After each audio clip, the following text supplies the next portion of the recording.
அப்ப ஆரிய பண்பாட்டினுடைய இந்த பார்ப்பனருடைய முகத்தை கிழித்து பேரறிஞர் அண்ணா அவர்கள் புத்தகத்தை வெளியிட்டா ஏன் பிரிட்டிஷ் அரசு பிடிச்சி உள்ள போடணும்? இதுதான் ஆரிய மாயை.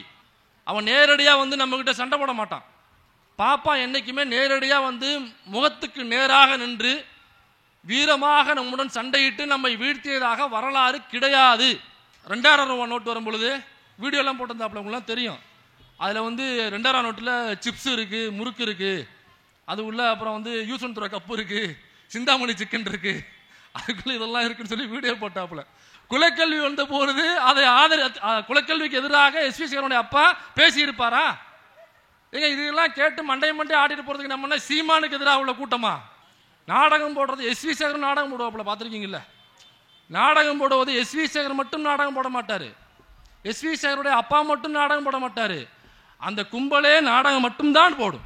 ஐயா என் வீட்டில் உள்ள பொம்பளைங்க எல்லாம் நடத்த கட்டவன்னு திட்டுங்கய்யா, சொல்லுங்கய்யா, நல்லா சொல்லுங்க, சொல்லுங்க சொல்லுங்க, புகழ்ந்துக்கிட்டே இருங்கய்யா அப்படின்னு 5000 ரூபா 10,000 ரூபா கொடுத்து பாப்பான உள்ள கூப்பிட்டு வந்து நாம அந்த வேலையை பார்க்க வைக்கிறோம். எனக்கு தெரிஞ்சு இந்த பார்ப்பன வரலாற்றிலேயே, இந்திய வரலாற்றிலேயே பார்ப்பனர்களுக்கு எதிராக நடந்த மிகப்பெரிய வன்முறை, மிகப்பெரிய கொடுமைனாக்கா அசோகர் சொன்ன அந்த ஒற்றை வார்த்தை தான், போய் உழைச்சு சாப்பிடுங்க ப்ரோ அப்படின்னு சொன்னதான் மிகப்பெரிய கொடுமையாக, மிகப்பெரிய ஒடுக்குமுறையாக இருக்கும். அரசனாக ஆனதுக்கு அப்புறம் புஷ்யமித்திரன் என்ன தெரியுமா பண்றான்? அவன் போட்ட முதல் சட்டம் என்ன தெரியுமா? யாரெல்லாம் பௌத்த பிக்குகளுடைய தலையை கொண்டு வருகிறீர்களோ ஒரு தலைக்கு தலா 100 பொற்காசுகளை நான் அள்ளி தருகிறேன் என்று அறிவிக்கிறான். உன்னுடைய முப்பாட்டனான ராஜராஜ சோழனுடைய அண்ணனை போட்டு தள்ளியது ரவிதாசன் என்கிற ஒரு பாப்பான். உனக்கு பாப்பா மீது கோபம் வரணுமா வேண்டாமா? உன் பாட்ட முப்பாட்டனா ஒரு பாப்பான் பிளான் பண்ணி போட்டு தள்ளி இருக்கான்.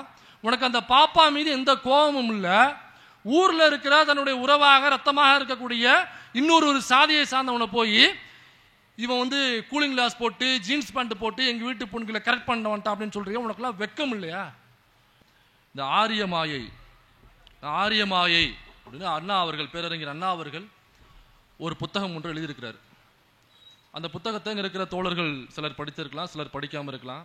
உடனே புத்தகத்தை தூக்கிட்டு வந்துட்டான், அந்த புத்தகத்தை தூக்கிட்டு படிச்சு காமிச்சு பேச போறான்னு நினைக்காதீங்க. கொஞ்சம் தான் இதுலேருந்து எடுப்பேன். மற்றபடி நீங்கள் எதிர்பார்த்த அனைத்து நடிகர்களும் இங்கே புழக்கப்படுவார்கள் என்பதை முன்கூட்டியே நான் தெரிவித்துக் கொள்கிறேன். ஏன்னா அதுவும் ஒரு ஆரிய மாயை தான். எங்க சுத்தினாலும் எதை பேசினாலும் கொண்டாந்து நம்ம மரத்தோட கட்ட வேண்டியது நம்முடைய பொறுப்பு. அதனால ஆரிய மாயைங்கிற தலைப்புக்குள்ள தான் நம்ம பேச போறோம். இந்த ஆரிய மாயை என்கிற புத்தகம் 1934 பேரறிஞர் அண்ணா அவர்களால் எழுதப்படுகிறது. 1934 ரிலீஸ் ஆகி 3 பதிப்பிச்சு வெளியிட்டதுக்கு அப்புறம் பிரிட்டிஷ் அரசு தன்னுடைய கடமையை செய்கிறது. இந்த புத்தகம் தடை செய்யப்படுகிறது. தடை செய்யப்பட்டு பேரறிஞர் அண்ணா அவர்கள் சிறையில் அடைக்கப்படுகிறார். திருச்சி மத்திய சிறையில் அடைக்கப்படுகிறார். அவருக்கு 700 ரூபாய் அபராதம் விதிக்கப்படுகிறது. இந்த புத்தகத்தை பதிப்பிச்சு வெளியிட்டதுக்காக திராவிட பண்ணை பதிப்பகத்துக்கு ஒரு 500 ரூபாய் அபராதம். ஆக மொத்தம் 1200 ரூபாய் இந்த புத்தகத்தை வெளியிட்டதற்காக தண்டமாக அன்றைய அரசு விதிக்கிறது. 1200 ரூபாய் அப்படின்னா யோசிச்சு பாருங்க. 1930களில் 1200 ரூபாய் அப்படிங்கிறது இன்னைக்கு 2025 எத்தனை லட்சங்கள் வரும் அப்படிங்கிறத நீங்க கணக்கில் இட்டுங்க.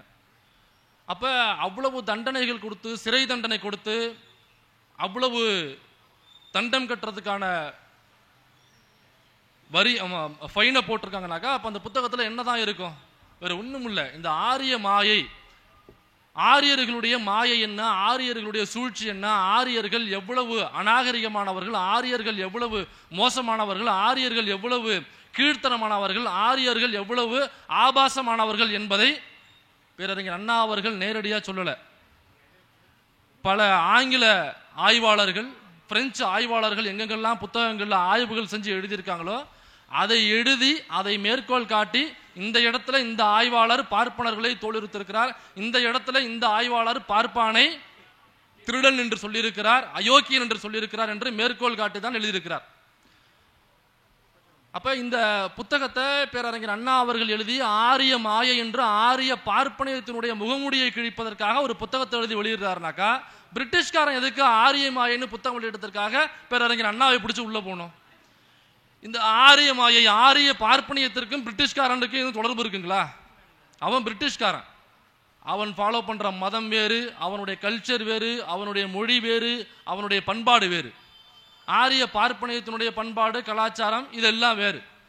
அப்ப ஆரிய பண்பாட்டினுடைய இந்த பார்ப்பனருடைய முகத்தை கிழித்து பேரறிஞர் அண்ணா அவர்கள் புத்தகத்தை வெளியிட்டா ஏன் பிரிட்டிஷ் அரசு பிடிச்சி உள்ள போடணும்?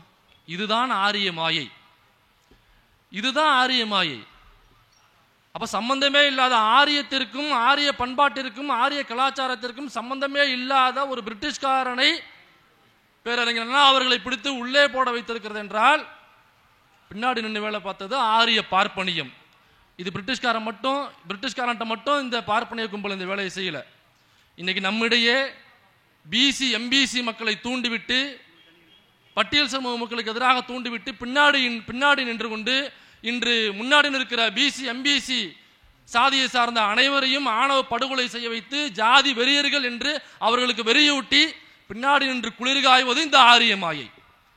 எப்படி பிரிட்டிஷ்காரனை தூண்டிவிட்டு ஆரியத்திற்கு எதிராக பேசுகிற நம்மளை உள்ள பிடிச்சி போட வச்சு அதில் குளிர் காஞ்சானோ இந்த ஆரிய பார்ப்பனர்கள், அதே போன்றுதான் இன்றைக்கும் இந்த பிசி எம்பிசி சமூகத்தை சார்ந்த அனைவரையும் பட்டியல் சமூக மக்களுக்கு எதிராக பேச வைத்து ஒரு சாதிய மோதலை உண்டாக்குகிற வேலையை செய்து கொண்டிருக்கிறார்கள். அதற்கான முயற்சிகள் தமிழ்நாட்டிற்குள் ஒரு மிக தீவிரமாக நடக்கிறது. இப்ப சமீபத்தில் கூட முந்தா நாள் நினைக்கிறேன் 2 நாளைக்கு முன்னாடி விசிகாவினுடைய தலைவர் திருமா அவர்கள் ஒரு கவாய் மீது சிஜிஐ கவாய் மீது செருப்பு வீசுறதை கண்டிச்சு ஒரு ஆர்ப்பாட்டம்.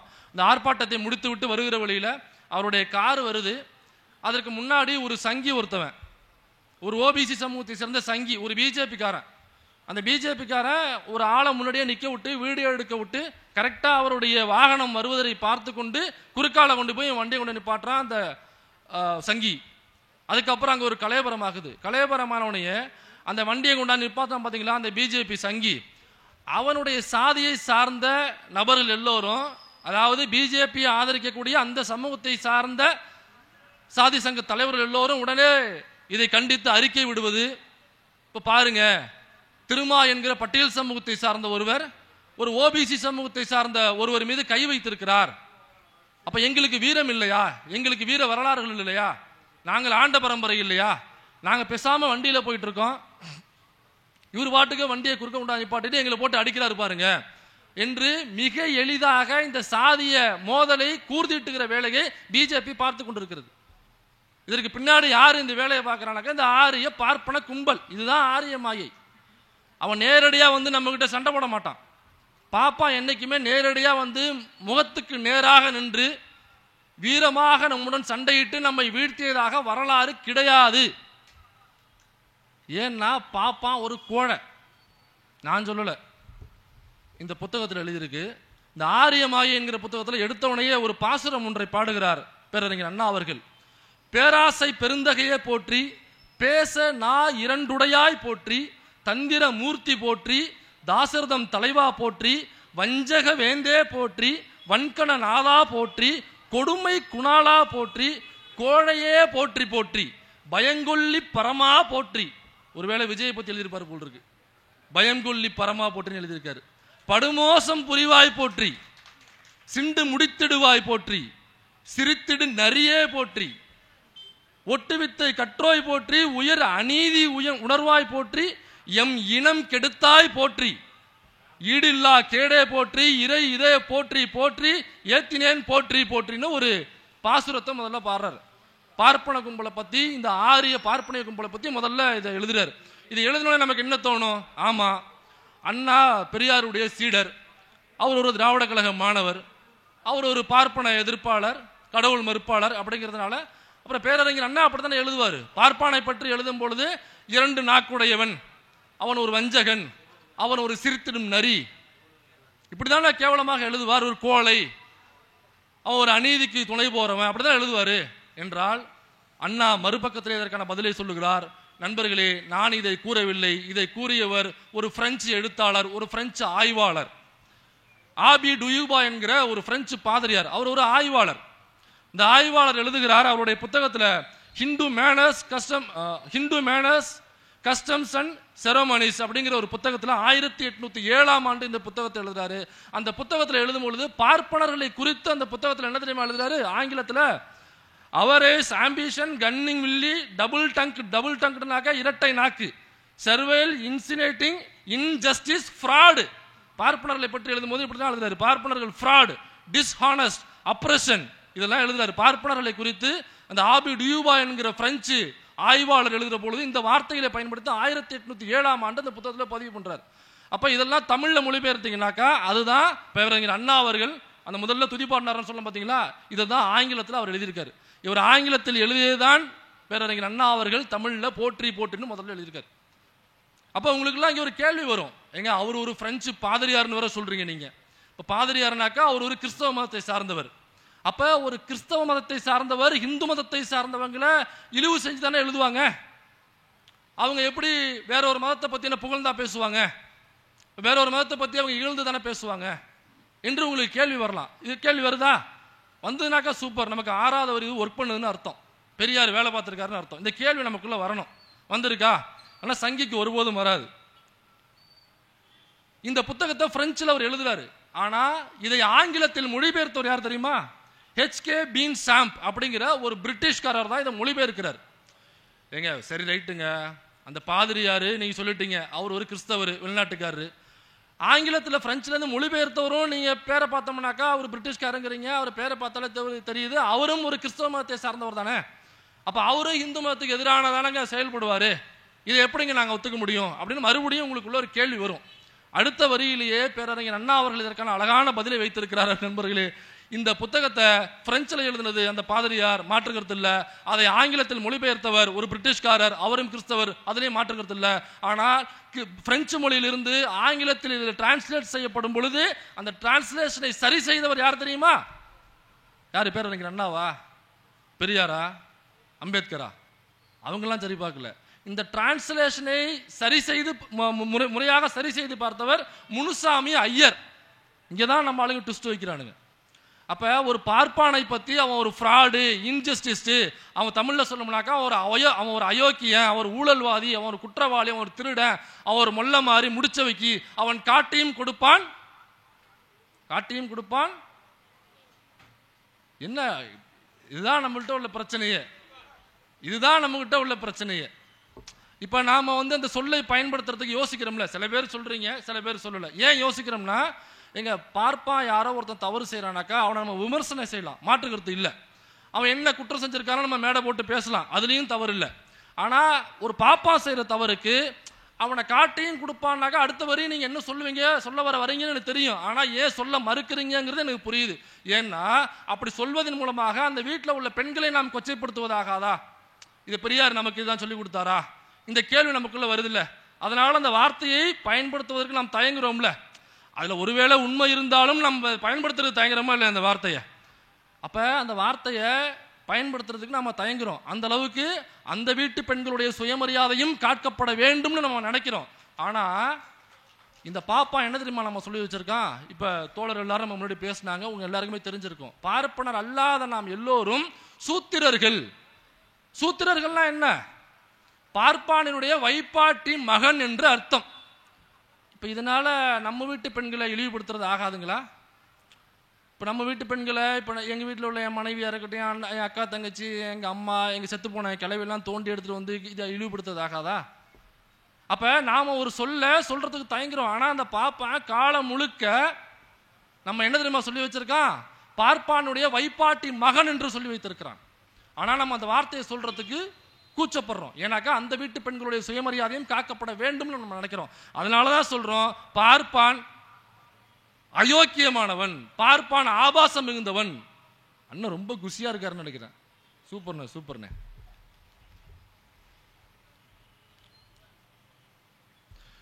இதுல ஆபிடு யூபு அதே புத்தகத்துல இன்னொரு இடத்துல இன்னொரு வரியை குறிப்பிடுறாரு. என்ன சொல்றாருனாக்கா, பார்ப்பனர்களுடைய குணம் என்பது எப்படியாவது அரசர்களை அண்டி பதவி பெறுவது மட்டுமே அவர்களுடைய நோக்கம் என்று சொல்கிறார். பார்ப்பானுடைய குணம், அவனுடைய வாழ்வியல் என்னன்னாக்கா, அரசர்களை அண்டி பதவி பெறுவது, அதன் மூலமாக அனுகூலங்களை பெறுவது, அது மட்டுமே பார்ப்பனருடைய வாழ்வியலாக இருக்கும் என்று 1807 ஆபிடு யூபு என்கிற ஒரு ஆய்வாளர் அவருடைய புத்தகத்தில் பதிவு செய்கிறார். இது சொன்னோடனே உங்க முன்னாடி சில பினான்ஸ் மினிஸ்டருடைய முகங்கள் அல்லது இந்த வெளியுறவுத்துறை அமைச்சருடைய முகங்கள் இதெல்லாம் வந்துட்டு போனுச்சுனாங்க, நான் பொறுப்பு கிடையாது. நான் உங்களுக்கு இன்னொரு ஒரு ரொம்ப ஈஸியான ஒரு எக்ஸாம்பிள் சொல்றேன். தமிழ்நாட்டுக்குள்ளே ஒரு எக்ஸாம்பிள் இருக்கு. எஸ்வி சேகர்னு ஒரு நபர் இருக்கார். அவர் யாருனாக்கா அவர் பயங்கரமான ஒரு போராளி. அவர் அந்த எஸ்வி சேகர் பிஜேபி, அதாவது அதிமுக ஆட்சியில் இருக்கும் வரை பிஜேபிக்கு ஆதரவாக சொம்படிச்சுட்டு இருந்தார். எனக்கு அதிமுகவும் பிஜேபியும் கூட்டணி. இப்போ பிஜேபிக்கு சொம்படிச்சாலும் தமிழ்நாட்டுக்குள்ள அதிமுகவுக்கு சொம்படிச்சதாக ஆயிடும். அதற்கு முன்னாடி என்ன தெரியுமா பண்ணாரு? காங்கிரஸ் பிரியல்ல, காங்கிரஸுக்கு சொம்படிச்சுட்டு இருந்தாப்புல. காங்கிரஸ் கொடியை குத்திக்கிட்டு எங்கேயாவது டிபேட்டுக்கு வருவாப்புல. காங்கிரஸ் கிட்ட அனுகூலம் பெற்றுக்கொண்டு பதவியை பெற்றுக்கொண்டு நல்ல சொகுசா வாழ்ந்தவர் தான் எஸ்வி சேகர் என்கிற அந்த சுயமரியாதை உள்ள பாப்பான். அப்ப காங்கிரஸ் போனதுக்கு அப்புறம் பிஜேபி வருது. அதுக்கப்புறம் காங்கிரஸ் கொடியை நீக்கிட்டு பிஜேபி கொடியை குத்திட்டு அந்த இதெல்லாம் அவரை சொன்னாப்புல. இந்த 2000 ரூபா நோட்டு வரும் பொழுது வீடியோ எல்லாம் போட்டிருந்தாப்புல, உங்களுக்குலாம் தெரியும். அதுல 2000 நோட்டுல சிப்ஸ் இருக்கு, முறுக்கு இருக்கு, அது உள்ள அப்புறம் யூசன் கப்பு இருக்கு, சிந்தாமணி சிக்கன் இருக்கு, அதுக்குள்ள இதெல்லாம் இருக்குன்னு சொல்லி வீடியோ போட்டாப்புல. அப்படியாப்பட்ட அறிவாளி புத்திசாலி தான் அந்த எஸ்வி சேகர். அப்படி பிஜேபி ஆதரித்த அந்த எஸ்வி சேகர் ஆட்சி மாறின உடனேயே இன்னைக்கு என்ன பண்றாருனாக்கா, நேரடியாக தமிழ்நாட்டுடைய முதல்வர் ஐயா முத்துவேல் கருணாநிதி ஸ்டாலின் அவருடைய காலை விழுந்து இன்னைக்கு திமுகவில் சுகம் கண்டுகிட்டு திமுகவில் அனுகூலம் பெற்றுக் கொண்டிருக்கிறார். கலைஞர் டிவியில் ஒரு ஸ்லாட் கொடுத்துருக்காங்க அவருக்கு, சீரியலுக்கு. யாராவது வாங்க முடியுமா? நானும் சினிமாவில் தான் இருக்கேன். இந்த எனக்கு இன்ட்ரா கொடுத்தாருல நம்ம தோழர், அவரும் சினிமாவில் தான் இருக்காரு. இங்கே உள்ள பல தோழர்கள் சினிமாவில் இருப்போம், திராவிடம் அதெல்லாம் பேசிக்கிட்டு இருப்போம். நாம யாராவது போய் கலைஞர் டிவியில் ஒரு ஸ்லாட் வாங்கிட முடியுமா? ஐயா கொள்கை ரீதியாக இருக்கு, எனக்கு ஸ்லாட் கொடுங்க, கொடுத்துருவாங்களா?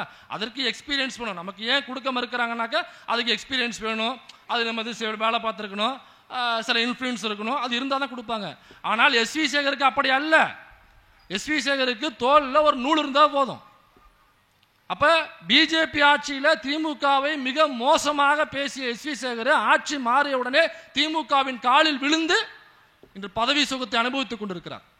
அது மட்டும் இல்ல, அவங்க இருக்கிற தெருவுக்கு எஸ்வி சேகருடைய அப்பாவினுடைய பெயரை வேற சூட்டியிருக்காங்க. இப்ப நான் கூட அவங்க அப்பா பேரை சூட்டினோன்னா என்ன இந்த ஆட்சி இப்படி பண்ணிட்டாங்க அப்படின்னு சொல்லி ரொம்ப கோவப்பட்டேன். அப்புறம் கொஞ்சம் கூகுளில் போய் சர்ச் பண்ணி பார்த்தேன், எப்படி இந்த அரசு இப்படி கொடுக்காது, ஒருவேளை அவங்க அப்பா யாரு அப்படின்னு சொல்லி செக் பண்ணி போல தெரியுது. எஸ்வி சேகருடைய அப்பா குலக்கல்வி திட்டம் வரும்பொழுது பெரியார் கடுமையாக எதிர்த்து போராட்டம் பண்ணார் இல்லைங்களா?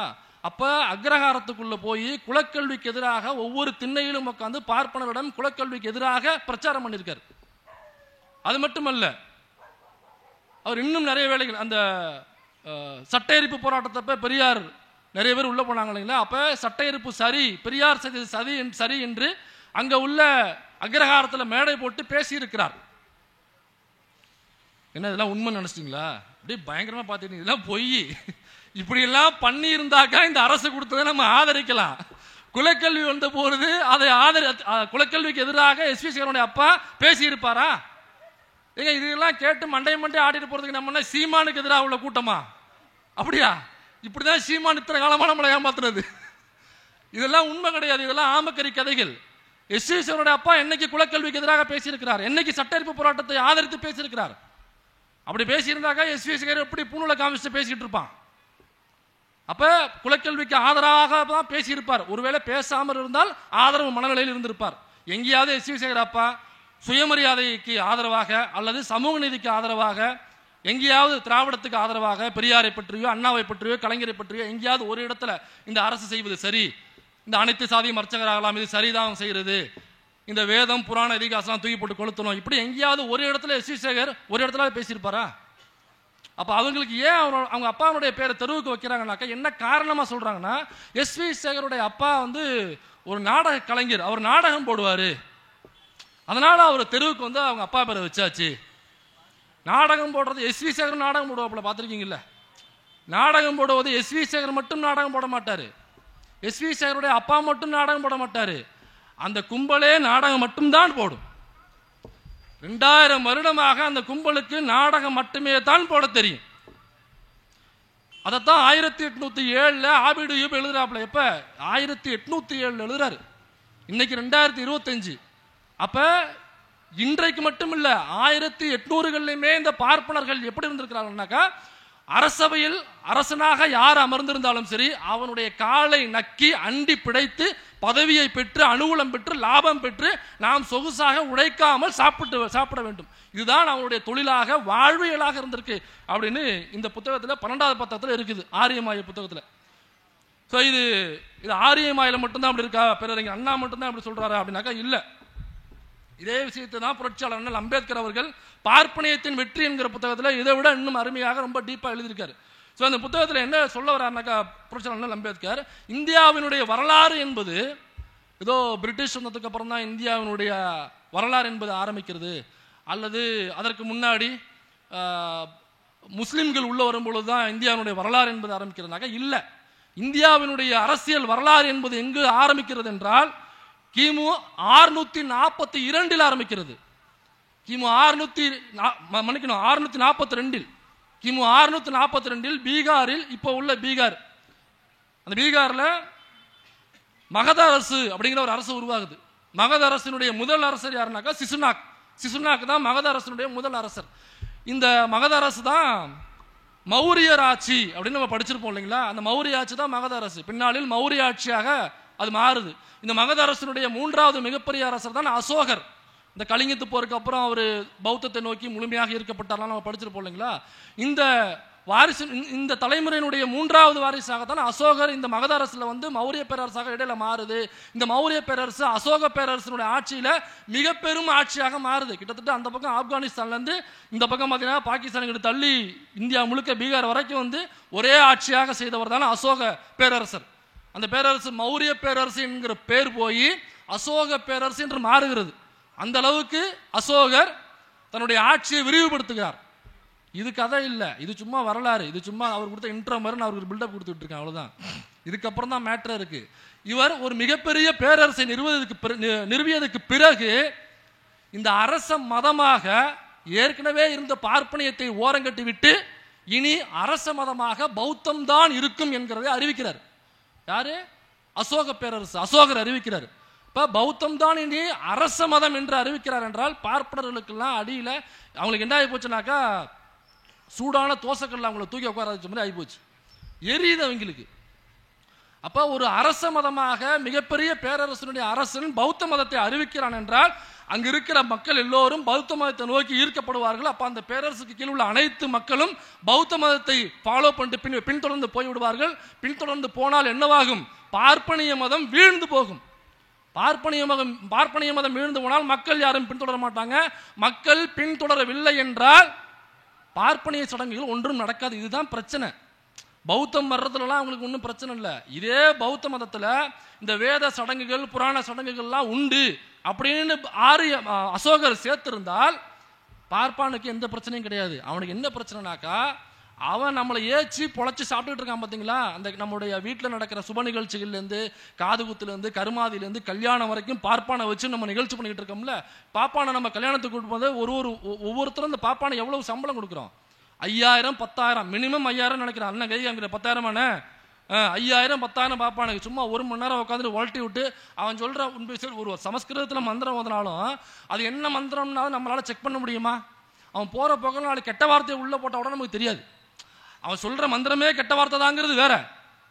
ஆனா தமிழ்ல ஒரு 4 கெட்ட வார்த்தையை சொருங்கினாக்கா நமக்கு ஏதாவது தெரியுமா? செக் பண்ண முடியுமா? செக் பண்ண முடியாது. அதே மந்திரத்தை தமிழ்ல சொன்னாக்கா நம்ம என்ன பண்ணுவோம்? கல்யாணத்துக்கு வந்து கல்யாண மந்திரத்தை தமிழ்ல ஓதுனா நம்ம என்ன பண்ணுவோம்? செருப்பை கட்டிட்டு அந்த பாப்பானை அடிப்போம். அவன் அங்கேருந்து உசுரோட போறதுங்கிறது சாதாரண விஷயமா இருக்காது. ஏன்னா கல்யாணத்துக்கு ஓதுற மந்திரம் என்பது ரொம்ப மிக மோசமான ஆபாசமான மந்திரம். கல்யாணத்துக்கு மட்டும் இல்ல, அவன் ஓதுகிற அனைத்து மந்திரமும் மிகவும் ஆபாசமான மந்திரம். அதை இப்போதைக்கு நம்ம வெளியில சொல்ல முடியாது. சொன்னோம்னாக்கா ரொம்ப ஆபாசமான மந்திரங்கள். அப்ப நம்ம என்ன பண்றோம்னாக்கா 5000 ரூபாய் 10,000 ரூபாய் காசை கொடுத்து அவனை வீட்டுக்கு கூட்டு வந்து நடு ஹாலில் உட்கார வச்சு, ஐயா நான் 10,000 ரூபாய் காசு கொடுக்குறேன், என்னை திட்டுங்க திட்டுங்க லெட்ஸ் ஸ்டார்ட் அப்படின்னு கவுண்டர் மணி மாதிரி ஒரு 10,000 ரூபாய் காசை கொடுத்து, ஐயா என்னை தேவடையா பையன் சொல்லுங்க, ஐயா உங்க வப்பாட்டியோட மகன் என்னை சொல்லுங்க, ஐயா என் வீட்டில் உள்ள பொம்பளைங்க எல்லாம் நடத்த கட்டவன்னு திட்டுங்கய்யா, சொல்லுங்கய்யா நல்லா சொல்லுங்க சொல்லுங்க சொல்லுங்க புகழ்ந்துக்கிட்டே இருங்கய்யா அப்படின்னு 5000 ரூபாய் 10,000 ரூபாய் கொடுத்து பாப்பானை உள்ள கூப்பிட்டு வந்து நாம அந்த வேலையை பார்க்க வைக்கிறோம். ஒண்ணும் இல்லை. அதுதான் உங்களுக்கு பிடிச்சிருக்குனாக்கா நீங்க அவனுக்கு கொடுக்குற காசுல பாதி காசு கொடுங்க. அவனை விட நான் நல்லா திட்டுவேன். நான் ஊர்ல இருந்து வளர்ந்தவன் தான். அவனை விட ரொம்ப மோசமான கெட்ட வார்த்தைகள்லாம் ஊர்ல கேட்டு பேசி பழகினவன் தான் சின்ன வயசுல. அவனை விட மோசமாக நான் தமிழ்ல நல்லாவே திட்டுவேன். எனக்கு பாதி பேமெண்ட் போதும், 50% எனஃப். இப்ப இப்படியாகத்தான் பார்ப்பான் தன்னுடைய மந்திரங்கள் மூலமாக ஆபாசம் மிகுந்த கதைகளை அவன் புராணங்களாகவும் இதிகாசங்களாகவும் சமஸ்கிருத மந்திரங்களாகவும் மோதிக்கொண்டு அவனுடைய நீட்சி என்பது இந்த பார்ப்பனர் அல்லாத மக்களுடைய அறிவை மழுங்கடித்து அவர்களுடைய மூளையை சிதறடித்து அவருடைய பண்பாட்டை சிதைத்து அவருடைய பழக்க வழக்கங்களை சிதைத்து ஆரிய பார்ப்பனைய அடிமையாக வைத்துக் கொண்டிருக்கிறது என்கிறதை இந்த புத்தகத்தில் புரட்சியாளர் அண்ணல் அம்பேத்கர் அவர்கள் பதிவு செய்கிறார். இப்ப இந்த அசோக பேரரசு வந்தவனே என்ன பண்றாருனாக்கா, அவர் அரச மதமாக பௌத்த மதத்தை நிறுவுறார் இல்லையா, பிரகடனம் செய்றார். இனிமே அரச மதம் என்பது பௌத்த மதம்னு சொல்றாரு. அது மட்டும் இல்லாம பார்ப்பனர்களை கூப்பிட்டு ஒன்னே ஒண்ணுதான் சொன்னார், இந்த அரச மதமாக பௌத்த மதம் ஆக்கிய பிறகு பார்ப்பனர்கள் அசோகர் ஆட்சியில் சொல்லனா துயரங்களை அனுபவித்தார்கள். பயங்கர ஒடுக்குமுறைக்கு ஆளாகினாங்க பார்ப்பனர்கள். பயங்கரமான ஒடுக்குமுறை, பயங்கரமான கொடுமைகளை செஞ்சார் அசோகர் பார்ப்பனர்களுக்கு எதிராக. பயங்கரமான துன்பங்கள். அப்படி என்னன்னு கேட்குறீங்களா? ஒன்றும் இல்லை. எல்லா பாப்பானையும் கூப்பிட்டு ஒரே ஒரு வார்த்தை சொன்னார், அவ்வளோதான். இனிமே ப்ரோ நீங்கள் இந்த வேதங்கள் செய்கிறது, அப்புறம் இந்த புராணங்களை ஓதுறது, இந்த கல்யாணம் காது குத்திக்கு போய் உட்காந்து மந்திரம் ஓதுறேன் அப்படின்னு சொல்லிட்டு உழைக்காமல் இது வரைக்கும் சாப்பிட்டுட்டு இருந்தீங்கல்ல, அதனால் எங்கள் மக்கள் யாருக்குமே எந்த ஒரு பிரயோஜனமும் இல்லை, எந்த ஒரு லாபமும் இல்லை, எந்த ஒரு புண்ணியமும் இல்லை, அவங்களுடைய வாழ்க்கையில் எந்த ஒரு முன்னேற்றமும் அதனால் கிடையாது. அதனால் எந்த ஒரு பிரயோஜனமும் இல்லை. அதனால் என்ன பண்ணுறீங்கன்னாக்கா, இன்றிலிருந்து என்னுடைய ஆட்சியின் கீழே இந்த ஆரிய பார்ப்பனிய வேதங்களோ புராணங்களோ இதிகாசங்களோ இடம் கிடையாது. நீங்கள் எங்கேயும் அதை ஓதக்கூடாது. என் மக்களை நீ முட்டாளாக்க கூடாது, என் மக்களை நீ பிற்போக்குவாதமாக ஆக்கக்கூடாது. அதனால ஒரே ஒரு விஷயம் தான் சொல்றேன், இனிமே நீங்க உழைச்சு சாப்பிடுங்கன்னு சொல்றாரு. என்ன சொல்றாரு? பாப்பானை கூப்பிட்டு இனிமே நீங்க உழைச்சு சாப்பிடுங்க ப்ரோன்னு சொல்றாரு. பாருங்க, இது வரலாற்றுல பார்ப்பனர்களுக்கு எதிரான எவ்வளவு பெரிய ஒடுக்குமுறை இது இல்லையா? எவ்வளவு பெரிய கொடுமையான ஒரு வார்த்தை இது. சொல்லனா துயரம் கொண்டு எவ்வளவு வேதனையில் அவங்க அவிழ்ந்து போயிருப்பாங்க பார்ப்பனை. யோசிச்சு பாருங்க இல்லையா? எனக்கு தெரிஞ்சு இந்த பார்ப்பன வரலாற்றிலேயே, இந்திய வரலாற்றிலேயே பார்ப்பனர்களுக்கு எதிராக நடந்த மிகப்பெரிய வன்முறை, மிகப்பெரிய கொடுமைனாக்கா அசோகர் சொன்ன அந்த ஒற்றை வார்த்தை தான், போய் உழைச்சு சாப்பிடுங்க ப்ரோ அப்படின்னு சொன்னதா மிகப்பெரிய கொடுமையாக, மிகப்பெரிய ஒடுக்குமுறையாக இருக்கும். இதை கேட்டவனையே பார்ப்பானங்களுக்கு உடனடியாக பயங்கர கோபம் வந்துருச்சு. யாரை பார்த்தாலும் நீ உழைச்சு சாப்பிட சொல்ற? வேணா ரெண்டு கெட்ட வார்த்தை திட்டிக்கு, 4 அரை வேணா அரைஞ்சிக்கு, இல்லைன்னா காலை நீட்டு, 5 நிமிஷத்துல அவன் ஷூவை எப்படி பாலிஷ் பண்ற மட்டும் பாரு நாக்கால. நீ என்ன பண்ணணும்னு சொல்லு, அதை நான் பண்ணிட்டு போயிட்டே இருப்பேன். அதை விட்டு போட்டு நீ உழைச்சி சாப்பிட சொல்ற? உழைக்கிறதுல சாதாரண விஷயமா? படிக்கணும், அறிவு வேணும், போட்டி போடணும். ஒரு தொழில் நடத்துறதுனா அவ்வளவு ஈஸியா? என்னென்ன, ஒரு கடை வச்சிருப்போம், ஒரு பொட்டி கடை வச்சிருப்பாங்க பாருங்க. அண்ணன் ஒருத்தருக்கு ஒரு கடை போட்டிருக்காரு. அந்த கடைக்கு அந்த வியாபாரம் ஓடணும்னாக்கா ஒரு 4 கடை தள்ளி இன்னொரு கடை இருக்கும். அப்ப 2 கடையும் போட்டி இருக்கும். அதை விட டேஸ்ட் அதிகமா போடணும், விலை கம்மியா வைக்கணும், ஆஃபர் போடணும், கஸ்டமரை கவர் பண்ணணும். இவ்வளவு வேலைகள் இருக்கு. போட்டி பொறாமைகள்லாம் உள்ள இருக்கும்ல. படிக்கணும், வேலை செய்யணும், திறமை இருக்கணும். அப்புறம் இதெல்லாம் விட இன்னொரு முக்கியமான விஷயம் இருக்கு, வேலை செஞ்சா வேர்க்கும். பாப்பானுக்கு ஒத்துக்குமா? உழைக்கணும், உழைச்சா வேறு வரும்ல. அப்ப அவன் கடுப்பாகிறான். கடுப்பாக பார்ப்பான் என்ன பண்றானாக்கா, இந்த மௌரிய பேரரசை என்று நாம் போட்டு தள்ளுகிறோமோ அன்றுதான் ஆரிய பார்ப்பனர்கள் ஆகிய நமக்கு விடுதலை என்று யோசிக்கிறான். இதுதான் ஆரிய மாயை. இப்ப என்ன பண்றானாக்கா, பார்ப்பனர்கள் அன்று இருந்த ஆரிய சட்டத்தின்படி பார்ப்பனர்கள் ஆயுதம் எந்த கூடாது, பார்ப்பனர்கள் ஆட்சியில் அமரக்கூடாது, பார்ப்பனர்கள் கொலை செய்யக்கூடாது, பார்ப்பனர்கள் அரசுக்கு எதிராக கிளர்ச்சி செய்யக்கூடாது. இது அன்று இருந்த சட்டம். ஆரியத்துக்கு தனி சட்டம் உண்டு. ஆரியர்களுக்கு அன்னைக்கு இருந்த ஆரிய சட்டம் இதுதான். அப்புறம் எப்படி நீ மௌரிய பேரரசை எப்படி நீ வெட்டி வீழ்த்துவ, எப்படி சாய்ப்ப? இங்கதான் ஆரிய மாயை அவன் உருவாக்குறான். தான் ஆளான புஷ்யமித்திரன் என்கிற ஒருத்தனை, இந்த புஷ்யமித்திரன் என்ன பண்றானாக்கா, இந்த உழைச்சி சாப்பிடுன்னு சொன்னதுல ரொம்ப டென்ஷனான புஷ்யமித்திரன் ஒரு புரட்சியை செய்கிறார். அதாவது அந்த அரசவைக்குள்ள அசோகருக்கு அப்புறம் அசோகருடைய 3வது வாரிசுன்னு நினைக்கிறேன், அவருடைய பேரு பிரிஹித்திர மௌரியர். ஆமா, பிரிஹித்திர மௌரியர். அதுக்கப்புறம் அந்த அசோக பேரரசுங்கிறது சுருங்கி போயிருது, சின்ன ஆட்சியாக மாறுது. அதுல பிரிஹித்திர மௌரியர் அப்படிங்கிறதா அந்த மௌரிய பேரரசனுடைய கடைசி மௌரியர், பிரிஹித்திர மௌரியர். அந்த பிரிஹித்திர மௌரியர் அரசராக இருக்கும் பொழுது புஷ்யமித்திரன் நேக்கா உள்ள போயிடுறான். உள்ள போய் அரசவைக்குள்ள ஒரு பதவியை வாங்கிட்டு உட்காந்துடுறான். பதவி வாங்கிட்டு உட்காந்து அந்த அரசவையில் ஒரு குழப்பத்தை ஏற்படுத்துறான். குழப்பம் ஏற்பட்ட உடனே கொஞ்சம் கசமுசாக்கள் ஆகுது. நேரம் பார்த்து பின்னாடியால போய் கத்தி எடுத்து வாளை எடுத்து பிரிஹித்ரா மௌரியனுடைய பின்னால ஒரே குத்துறான். பிரிஹித்ரா மௌரியர் சாகுறார். பின்னாடி நின்று முதுகில் குத்தியவன் தான் இந்த பிஷ்யமுத்திரன். இப்ப பிரிஹித்ர மௌரியர் அங்க சாயிறாரு. சாஞ்சதுக்கு அப்புறம் நேக்கா அந்த கட்டில போய் உட்கார்றான். யாரு? புஷ்யமுத்திரன். அன்று அரசராக ஆகிறான். அரசனாக ஆனதுக்கு அப்புறம் புஷ்யமுத்திரன் என்ன தெரியுமா பண்றான்? அவன் போட்ட முதல் சட்டம் என்ன தெரியுமா? யாரெல்லாம் பௌத்த பிக்குகளுடைய தலையை கொண்டு வருகிறீர்களோ ஒரு தலைக்கு தலா 100 பொற்காசுகளை நான் அள்ளி தருகிறேன் என்று அறிவிக்கிறான். அப்படின்னா யோசிச்சு பார்த்துங்க, புஷ்யமித்திரனுடைய ஆட்சியில பௌத்தர்கள் எப்படி கொத்து கொத்தாக கொல்லப்பட்டிருப்பார்கள் என்பதை நீங்களே உங்களுடைய கற்பனைக்கு நான் விட்டுவிடுகிறேன். எப்படி இலங்கையில் தமிழர்கள் கொத்து கொத்தாக கொல்லப்பட்டார்களோ அதற்கு கொஞ்சம் கூட சளைக்காமல் அன்று பௌத்தர்கள் புஷ்யமித்திரனுடைய ஆட்சியில் கொத்து கொத்தாக கொல்லப்பட்டார்கள். ஒன்று, நீ ஆரிய மதத்துக்கு மாறணும், பார்ப்பனிய மதத்துக்கு, இல்லை பௌத்த மதத்தில் தான் இருப்பனாக்கா உன்னுடைய தலை வெட்டி சாய்க்கப்படும். இதுதான் ஆரிய மாயை. இப்படிதான் புஷ்யமித்திரன் ஆரிய மௌரியருடைய ஆட்சியை கவிர்த்து அவன் அரசவையில் ஏறுகிறான். புஷ்யமித்திரன் ஏறணும் என்ன பண்றானாக்கா, இந்த மனு அப்படிங்கிறத ஒன்று படிச்சிருப்போம்ல, நம்மளாம் மனு தர்மம் மனு நீதினு பேசிட்டு இருப்போம் இல்லைங்களா. இந்த மனு நீதி என்பது முதல்ல எப்போ திரும்ப பிரகடனம் செய்யப்பட்டுச்சு? இந்த புஷ்யமித்திரனுடைய ஆட்சியில தான் முதலாக மனுநீதி என்பது பிரகடனம் செய்யப்படுகிறது, அரச சட்டமாக ஆக்கப்படுது. இப்ப அதுவரை மனுநீதியில் இருந்த சட்டங்கள் வேறு, இப்ப அப்டேட் பண்றான்.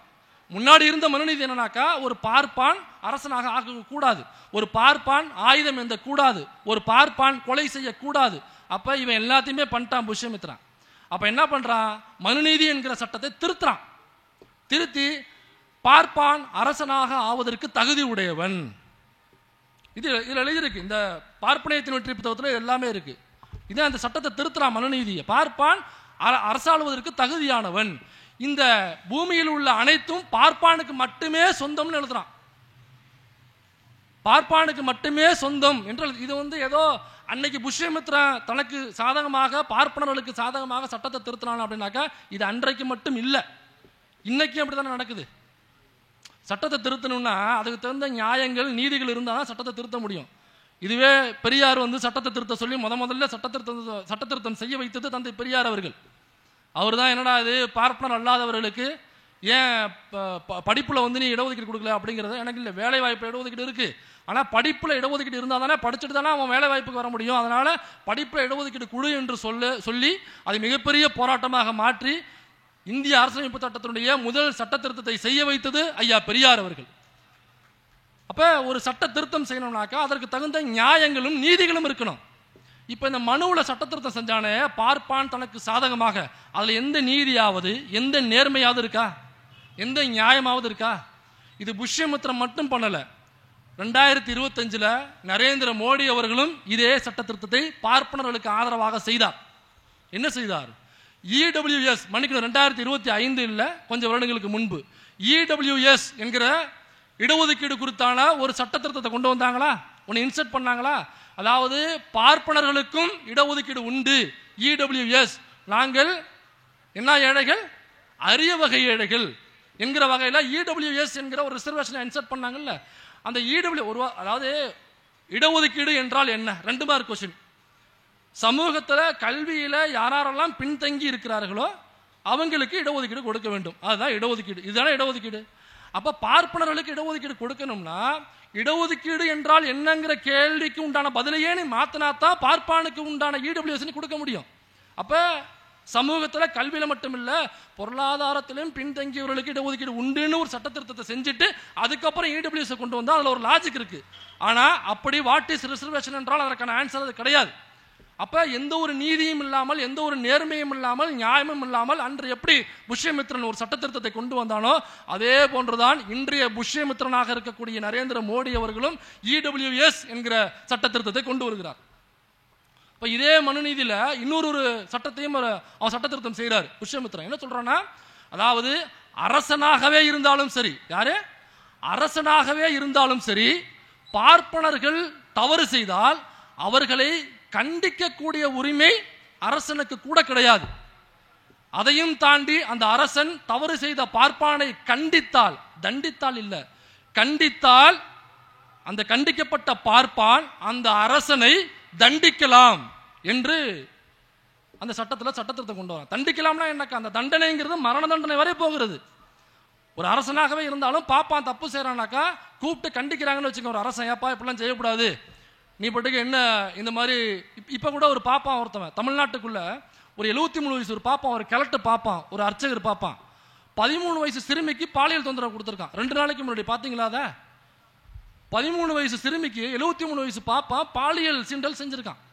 அப்புறம் கோவிலுக்குள்ள அவங்க பண்ண குஜால்ஸ் அப்புறம் அந்த கருவறைக்குள்ள பண்ண கசமுசாக்கள், பூஜரமுக்கு பண்ண புஜுக்கள், இதெல்லாம் நம்ம வீடியோக்கெல்லாம் பார்த்துருப்போம்.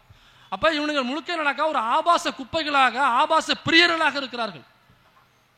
அதனால இந்த மாதிரி ஏதாவது செய்யும் பொழுது ஒரு அரசன் கூப்பிட்டு கண்டிக்கிறான், இந்த மாதிரி செய்யாதன்னு கண்டிக்கிறானாக்கா அந்த அரசனை அந்த பார்ப்பான் கொலை கூட செய்யலாம் என்று சட்டத்தில் திருத்துறான். இப்போ இது ஏதோ அப்போ எழுதுனதுன்னு நம்ம நினைக்கிறோம்ல, இந்த மனு சட்டத்தை தான் இன்னைய வரைக்கும் பார்ப்பான் பிடித்து தொங்கிக் கொண்டிருக்கிறான். இன்னைய வரைக்கும் 2 நாளைக்கு முன்னாடி உச்சநீதிமன்ற தலைமை நீதிபதி கவாய் அவர்கள் மீது அதே நீதிமன்றத்தில் வழக்கு தொடுத்த மனுதாரராக இருக்கக்கூடிய ராகேஷ் கிஷோர் அப்படிங்கிற ஒரு பாப்பா, அந்த பாப்பா அங்கே வக்கீலாவும் இருக்கான்.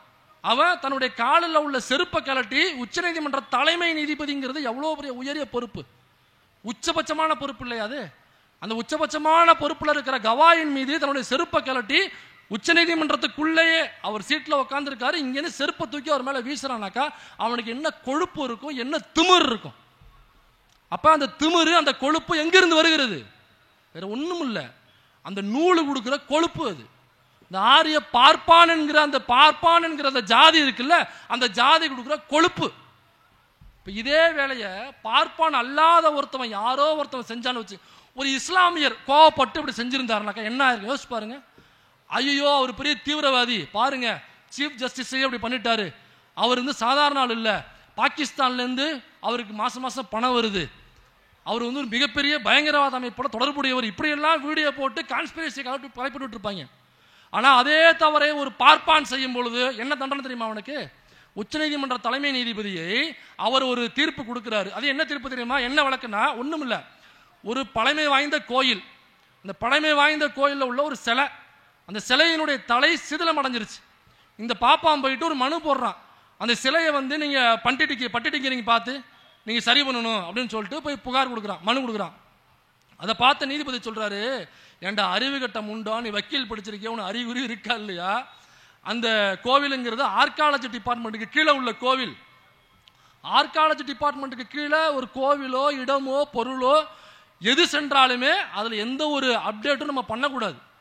அதை புதிதுபடுத்துவது, பெயிண்ட் அடிக்கிறது, இல்லை இந்த பக்கம் லைட்டாக நான் பட்டிடிக்கிறீங்க பார்த்துக்கிறேன், இந்த பக்கம் லைட்டாக துரு பிடிச்சிருக்கு சரி பண்ணி, இது எதுவுமே செய்யக்கூடாது. அந்த பழமை வாய்ந்த பொருள் எப்படி கிடைத்ததோ அதை ஆர்காலஜி டிபார்ட்மெண்ட்டுக்கு கீழே போனால் அது அப்படியே பழமை மாறாமல் பாதுகாக்க வேண்டும்.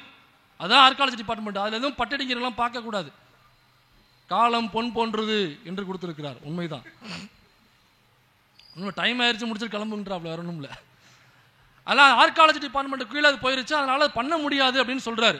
இது சட்டம் சொல்றதானே நீதிபதி சொல்ல முடியும். இதை சொன்னதுக்கு செருப்பை கலட்டி ஒரு பாப்பா கவாய் என்கிற நீதிபதியின் மேல வீசுறானாக்கா அப்ப அவனுக்கு பார்ப்பன கொழுப்பு தானே. ஏன்னா கவாய் ஒரு பட்டியல் சமூகத்தின் பின்னணியிலிருந்து வருகிறார். அவர் ஒரு மிகப்பெரிய அம்பேத்கரைட், அவர் அம்பேத்கரணி வழி பௌத்த மதத்தை தழுவியவர். அப்ப இதே இடத்துல இதே தீர்ப்பை கவாய் சொல்லாம யாரோ ஒரு சாஸ்திரியோ, யாரோ ஒரு ஐயரோ, யாரோ ஒரு ஐயங்காரோ அந்த இடத்துல நீதிபதியாக அமர்ந்து இதே தீர்ப்பை சொல்லியிருந்தா இந்த பாப்பா அந்த பார்ப்பனர் சமூகத்தை சார்ந்த நீதிபதியின் மீது இதே மாதிரி செருப்புகள்கிட்ட வீசியிருப்பான் அவன். அப்ப கவாயின் மீது வீசுவதற்கு என்ன தைரியம் அவனுக்கு? ஏன்னா நீ நீதிபதியாகவே இருந்தாலும், புஷ்யமித்ரன் என்ன சொன்னான் மனு நீதியில, அரசனாகவே இருந்தாலும் சொன்னான் இல்லையா, இந்த இடத்துல நீ உச்ச நீதிமன்ற தலைமை நீதிபதியாகவே இருந்தாலும் நீ பட்டியல் சமூகத்தை சார்ந்தவன், நான் சாதாரண வக்கீலாகவே இருந்தாலும் நான் பார்ப்பன சமூகத்தை சார்ந்தவன், நீ எனக்கு அடிமை, நீ எனக்கு கை நீட்டி நீ எனக்கு ஆர்டர் போடுவியா என்று புஷ்யமித்ரன் அன்னைக்கு சொன்னதை அந்த அப்படியே உச்ச நீதிமன்றத்தில் செஞ்சவன் தான் இந்த ராகேஷ் கிஷோர் என்கிற பாப்பான். ஸோ இது ஏதோ கவாய்க்கு மட்டும் தான் நடந்திருக்கா அப்படின்னா இல்லை. இந்த ஆண்ட பரம்பரைகள் என்று தன்னை சொல்லிக் கொள்கிற ஒவ்வொரு ஜாதியும் பார்த்தீங்கன்னாக்கா அவங்க எல்லா ஜாதியிலுமே இருக்காங்க. எல்லாருமே என்னன்னாக்கா முதல்ல போய் நிற்கிறானா ராஜராஜ சோழன் என் பாட்டேன், ராஜராஜ சோழன் என் பாட்டேன், எல்லா ஜாதியுமே ஆண்ட ஜாதின்னு சொல்லிக்கிறவங்க மட்டும் இல்லை, பட்டியல் சமூகத்தில் உள்ள சிலரும் தன்னை ஆண்ட ஜாதிகள்னு சொல்லிக்கிறாங்கல்ல, அவங்களுமே என்ன சொல்றாங்கன்னாக்கா ராஜராஜ சோழன் என் பாட்டேன். இது நிறைய பேர் கேட்டாங்க, இருந்தாலும் நானும் கேட்குறேன், இது உண்மையிலேயே நம்முடைய பாட்டியை நம்ம அசிங்கப்படுத்துறது இல்லையா? எல்லா ஜாதிக்காரனும் ராஜராஜ சோழன் என் பாட்டேன், ராஜராஜ சோழன் என் பாட்டேன், ராஜராஜ சோழன் என் பாட்டேன்னாக்கா அப்போ உங்களுடைய பாட்டிகளையும் உங்களுடைய முன்னோர்களையும் நீங்க அசிங்கப்படுத்துறது இல்லையா? இது கேவலம் இல்லையா? உனக்கு பிறப்பின் அடிப்படையில் ஒரு பெருமை வேண்டும் என்பதற்காக உன் வீட்டில் உள்ள முன்னாடி இருந்த உன்னுடைய முன்னோடிகளை முன்னோர்களை நீ அசிங்கப்படுத்துவது இல்லையா? இது பாப்பா மட்டும் உன்னுடைய வீட்டில் உள்ள பெண்களை அசிங்கப்படுத்தல, நீயே பிறப்பின் அடிப்படையில் எனக்கு ஒரு கிரீடம் வேண்டும் என்பதற்காக உன் வீட்டு பெண்களை நீயே அசிங்கப்படுத்துற. அந்த ராஜராஜ சோழன் இருக்காருல்ல, அவருடைய அண்ணன் ஆதித்த கரிகாலன் இருக்காருல்ல, அந்த ஆதித்த கரிகாலன் தான் ராஜராஜ சோழனுக்கு முன்னாடி பதவி ஏற்பதற்காக இருந்த இளவரசர். அந்த ஆதித்த கரிகாலனை போட்டு தள்ளியது ரவிதாசன் என்கிற ஒரு பார்ப்பான். அப்ப எல்லாரும் என்னன்னாக்க ஆண்ட பரம்பரை ராஜராஜ சோழன் என் பாட்டன் என் முப்பாட்டன் சொல்றீங்கல்ல, உன்னுடைய முப்பாட்டனான ராஜராஜ சோழனுடைய அண்ணனை போட்டு தள்ளியது ரவிதாசன் என்கிற ஒரு பாப்பான். உனக்கு பாப்பா மீது கோபம் வரணுமா வேண்டாமா? உன் பாட்ட முப்பாட்டனா ஒரு பாப்பான் பிளான் பண்ணி போட்டு தள்ளி இருக்கான், உனக்கு அந்த பாப்பா மீது எந்த கோபமும் இல்லை. ஊர்ல இருக்கிற தன்னுடைய உறவாக ரத்தமாக இருக்கக்கூடிய இன்னொரு ஒரு சாதியை சார்ந்தவனை போய் இவன் கூலிங் கிளாஸ் போட்டு ஜீன்ஸ் பேண்ட் போட்டு எங்க வீட்டு பொண்ணுகளை கரெக்ட் பண்ண வந்துட்டான் அப்படின்னு சொல்றீங்க. உனக்கெல்லாம் வெக்கம் இல்லையா? உனக்கெல்லாம் கொஞ்சம் கூட சுயமரியாதை இல்லை? உடம்புல ஒரு ரத்தமாக இருந்தால் பார்ப்பான் நம்முடைய முன்னோடிகளை போட்டு தள்ளி இருக்கிறான், அதற்காக உனக்கு பாப்பான் மீது தானே கோபம் வரணும். ஏதோ ராஜராஜ சோழனுக்கு மட்டும்தான் நடந்திருக்கா அப்படின்னாக்கா இல்ல. இந்தியாவினுடைய மகாத்மா காந்தியை போட்டு தள்ளுது யாரு? யாரு யாரு? கோட்சேவா அப்படியா? அப்ப இந்திரா காந்தி அவங்கள சுட்டது யாரு? யாரு? சிங்கு. அது மட்டும் சிங்கு, இங்க மட்டும் கோட்சே. அப்ப காந்தியை போட்டு தள்ளியது கோட்சே என்கிற பாப்பான். கோட்சே என்கிற ஒரு ஊதாரி பாப்பான் தான் மகாத்மா காந்தியை போட்டு தள்ளியது. மகாத்மா காந்தி என்பவர் மிகப்பெரிய ஒரு கூட்டத்தை தன் பின்னாடி வைத்திருந்தவர். யோசிச்சு பாருங்க, அந்த காலகட்டங்களில் மகாத்மா காந்திக்கு பின்னாடி எவ்வளவு பெரிய கூட்டம் இருந்துச்சு. அப்ப அவ்வளவு பெரிய மக்கள் செல்வாக்கு உள்ள மகாத்மா என்று பெயர் எடுத்த மகாத்மா காந்தி அவர்களே ஒருத்தவன் போட்டு தள்ளுறான், ஒரு கும்பல் போட்டு தள்ளுதுனாக்கா அப்ப அவனுக்கு என்ன தைரியம் என்ன கொழுப்பு இருந்திருக்கும்? அந்த கொழுப்பு அந்த தைரியம் எங்கிருந்து வந்திருக்கும் அவனுக்கு? மகாத்மா காந்தி ஏன் போட்டு தள்ளணும்? எனக்கு மகாத்மா காந்தியை அம்பேத்கர் ஒரு பக்கம் போட்டு அடிக்கிறாரு, இன்னொரு பக்கம் பெரியார் போட்டு அடிச்சிட்டு இருக்காரு. இதுல பாப்பானும் அவரை போட்டு துப்பாக்கியால சுட்டு கொள்றானாக்கா அப்ப காந்தி யார் தாங்கிற ஒரு கேள்வி நமக்குள்ள வரும். ஒன்றும் இல்லை, ரொம்ப குழப்பவாதி, அவ்வளவுதான். ரொம்ப குழப்பவாதி அவரு. ஒரு கட்டத்தில் அவர் தான் ஒரு சனாதனி என்பதில் நான் பெருமை கொள்கிறேன் என்று சொன்னவர். அப்படி சொன்ன வரைக்கும் பாப்பானுக்கு பாதுகாப்பு இருந்துச்சு. அப்பதான் பெரியார் போய் சொல்றாரு, காந்தியை சந்திக்கும் போது சொல்றாரு, ஐயா நீங்க பார்ப்பனர்களுக்கு ஆதரவா இந்த சனாதனத்துக்கு ஆதரவா பேசிக்கிட்டு இருக்கீங்க, அது வரைக்கும் பாப்பானுங்க உங்களோட உசுரோட விட்டு வச்சிருப்பானுங்க. நீங்க எப்ப பார்ப்பனியத்துக்கு எதிராக வர்ணாசிரமத்திற்கு எதிராக எப்ப நீங்க பேச ஆரம்பிக்கிறீங்களோ, நீங்க அந்த பேசுகின்ற முதல் வார்த்தைக்கான வாயை திறக்கும் பொழுதே அவங்க வாயுக்குள்ள துப்பாக்கி வச்சிருவான், கவனமா இருந்துருங்க என்று பெரியார் பார்த்து எச்சரித்து விட்டு வந்தார். அப்ப திரும்ப காந்தி கேட்டாப்புல பெரியார்கிட்ட, சரிங்க நான் ஒருவேளை பேசணும்னாக்கா எனக்கு இந்த கொடுமைகள் நடக்கும்னு சொல்றீங்க, அவ்வளவு கொடுமையானவர்கள் பார்ப்பனர்கள் நீங்க சொல்றீங்க, நீங்க உங்களுடைய 24 மணி நேர வேலையாகவே நீங்க அதை தானே வச்சிருக்கீங்க, பாப்பானை திட்டுவதைத்தானே நீங்க வேலையா வச்சிருக்கீங்க, அப்ப இந்நேரம் பாப்பா உங்களை போட்டு தள்ளிருக்கணுமே, ஏன் உங்களை போட்டு தள்ளல அப்படின்னு ரொம்ப புத்திசாலித்தனமா மூளையை கசக்கி மகாத்மா காந்தி அவர்கள் பெரியார்கிட்ட கேட்டார். பெரியார் சொன்னாரு, காந்தி நான் எங்க ஆளுகளுக்கு எங்களுடைய எதிரி யாருங்கிறத நான் காமிச்சிட்டேன், அதனால என்னுடைய உசுரில் இல்லை என் மண்டையில் உள்ள ஒரு மசுரில் அவன் கையை வச்சா கூட அந்த மசுறு சுடுகாட்டுக்கு போறதுக்கு முன்னாடி இங்க உள்ள அக்ரகாரங்கள் அனைத்தும் கொழுந்து விட்டு எரியும் என்று நான் சொல்லல. திரும்பவும் சொல்லுங்க, இது வரலாற்று தகவல், பெரியார் காந்தியிடம் சொன்னது.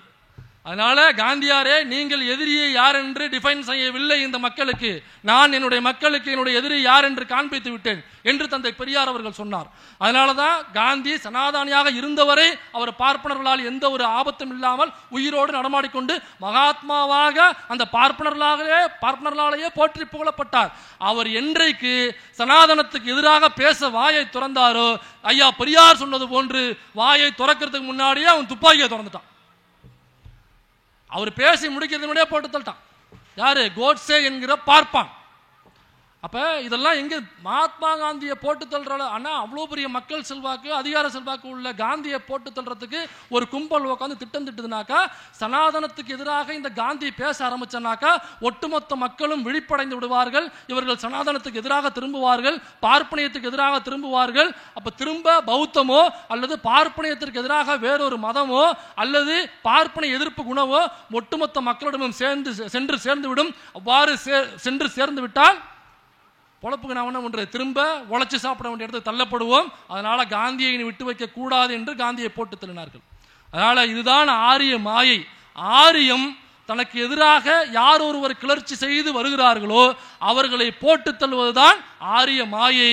ஆரிய மாயை என்று சொல்லிக்கொண்டு நேரம் இல்லை, அதனால விஜயெல்லாம் அட்டாக் பண்ண முடியல. அதனால பிண்டால் வர்ற இந்திரகுமார் தேரடிக்கு அந்த போஸ்டர் விட்டுட்டு, அதனால இந்த ஆரியம் எப்பொழுதுமே என்ன செய்யும்னாக்கா ஒரு உருவ வழிபாட்டை கொண்டு வந்து வைக்கும். முன்னாடி மக்களுக்கு முன்னாடி உயிரே இல்லாத ஒரு கல்லில் ஒரு உருவத்தை செஞ்சு ஒரு சிலையை கொண்டாந்து வச்சு அந்த சிலை தான் கடவுள், அந்த கடவுள் தான் இந்த உலகத்தை படைத்தவர், உலகத்தை மட்டுமல்ல உன்னை என்னை மண்ணை பொன்னை எல்லாற்றையும் படைத்தவர் அந்த கடவுள் தான், அந்த கடவுள் தான் சக்தி படைத்தது, அந்த கடவுளை ஆட்டி வைப்பது சமஸ்கிருதத்தால் ஆகப்பட்ட மந்திரங்கள், அந்த மந்திரத்தை ஓதுபவன் நான், அதனால் கடவுளுக்கு மேலானவன் நான், கடவுளையே கட்டுப்படுத்துபவன் நான் என்றால் எனக்கு கீழே உள்ள கடவுளுக்கு கீழே என்று சொல்கிற நீங்கள் எல்லோரும் எனக்கு கீழானவர்கள், நீங்கள் எல்லோரும் கீழ் சாதி என்று சொல்லி ஒவ்வொரு முறையும் நம்மளை சூத்திரனாக நம்மளை பார்ப்பானுடைய வைப்பாட்டி மகனாக வைப்பதைத்தான் இந்த ஆரியம் செய்து கொண்டிருக்கும். அவ்வாறான ஒரு வழிபாட்டு முறையைத்தான் நடிகர் விஜய் என்கிற ஒரு சிலையை நம் முன் தற்பொழுது கொண்டாந்து நிறுத்தி இருக்கிறது. அதனால் இந்த ஆரிய மாயையில் சொன்னது போல, பார்ப்பனியத்தின் வெற்றியில் புரட்சியாளர் அண்ணல் அம்பேத்கர் அவர்கள் சொன்னது போல இந்த வரலாறுகளை நாம் முன்மாதிரியாக எடுத்துக்கொண்டு எந்த சிலை வழிபாட்டு வந்தாலும் நாம் அந்த சிலை வழிபாட்டுக்கு எதிராக அந்த சிலை வழிபாட்டை நாம் தகர்த்து எறிவோம். ஆரிய மாயையை வெற்றி கொள்வோம் என்று சொல்லிக்கொண்டு வாய்ப்பளித்தவருக்கு நன்றி கூறி அமர்கிறேன். நன்றி, வணக்கம்.